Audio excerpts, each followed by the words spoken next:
একই অবস্থা সৃষ্টি হলো। আমি করজোড়ে আপনাদের কাছে মাপ চাচ্ছি, আমি কোনো অপরাধ আপনাদের কাছে করি নাই।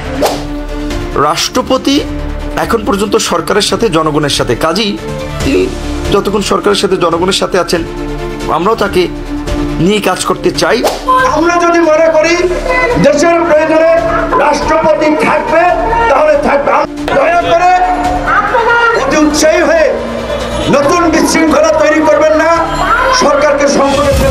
রাষ্ট্রপতির পদত্যাগ নিয়ে যারা কথা বলবে তাদেরকে গণদোলাই দেওয়া হবে, এমনটাই বললেন ব্যারিস্টার রুমিন ফারহানা এবং বিফিনুর। হ্যাঁ প্রিয় দর্শক, আপনি ঠিকই শুনছেন। বিস্তারিত জানতে আমাদের সাথেই থেকে সম্পূর্ণ ভিডিওটি দেখতে থাকুন।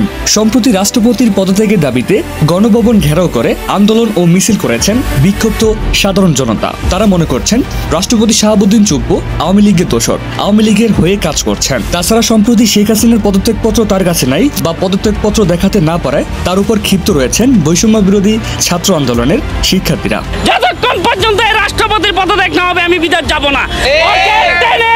এখান থেকে বের করব। আমার একটাই সন্তান, আমি আমার সন্তানের বিচার চাই। কত মায়ের সন্তানকে বিল্ডিং এর উপর থেকে বিভিন্ন জায়গা থেকে গুলি করছে, ওই সময় রাষ্ট্রপতি ওই কুকুর কোনো কথা বলে নাই। এই রাষ্ট্রপতি হাসিনার দালাল, ইন্ডিয়ার দালাল কিভাবে পবিত্র জায়গায় বসে থাকে।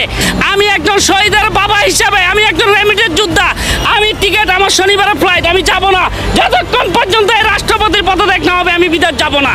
এদিকে বিফিনুর এক সংবাদ সম্মেলনে বলেন, শেখ হাসিনা তো পালিয়ে গেছেন, সে তো আর কখনই ফিরে আসবেন না, তাহলে তার পদত্যাগপত্র নিয়ে আপনাদের এত মাথা ব্যথা কিসের? আপনারা ছাত্র জনতা শুধু পারেন যে কোনো একটি বিষয়কে কেন্দ্র করে রাজপথে নেমে বিশৃঙ্খলা সৃষ্টি ও সরকারকে সংকটে ফেলতে। তাছাড়া শুধু বিফিনুর নয়, রাষ্ট্রপতি শাহাবুদ্দিনের পক্ষ নিয়ে কথা বলেছেন বাংলাদেশের বিভিন্ন রাজনৈতিক দলের বিভিন্ন নেতাকর্মীরা। তার ভিতরে রুমিন ফারহানা বলেন, রাষ্ট্রপতিকে পদত্যাগ বললেই পদত্যাগ হয়ে যায় না, রাষ্ট্রপতির পদত্যাগ নিয়ে সংবিধানে কোনো আইন নেই। শাহাবুদ্দিন চুপ্পুকে রাষ্ট্রপতি পদ থেকে যদি উনি পদত্যাগ করেন, তোমার সংবিধানের অধীনে এরকম কোনো বিধান নেই। রাষ্ট্রপতির পদটা একটা সাংবিধানিক পদ, এটা প্রতিষ্ঠান, সর্বোচ্চ সাংবিধানিক পদ। এই পদে হঠাৎ করে পদত্যাগের মাধ্যমে হোক শূন্যতা সৃষ্টি হলে সাংবিধানিক শূন্যতা সৃষ্টি হবে, রাষ্ট্রীয় সংকটের সৃষ্টি হবে এবং রাষ্ট্রীয় সংকট সৃষ্টির মাধ্যমে যদি গণতন্ত্রের উত্তরণের পথটা বিলম্বিত হয় বা বাধাগ্রস্ত হয় বা কণ্ঠকাকীর্ণ হয়, সেটা জাতির কাম্য হতে পারে। সুতরাং পতিত ফেসিবাদের এবং তাদের দোসররা যাতে কোনো রকম ষড়যন্ত্র করে এখানে অন্য কিছুর পায়তারা না করতে পারে, সেই জন্য আমরা সবাইকে সজাগ থাকার জন্য আহ্বান জানাচ্ছি এবং আমরা ঐক্যবদ্ধ আছি, ঐক্যবদ্ধভাবেই সমস্ত ষড়যন্ত্র মোকাবিলা করব।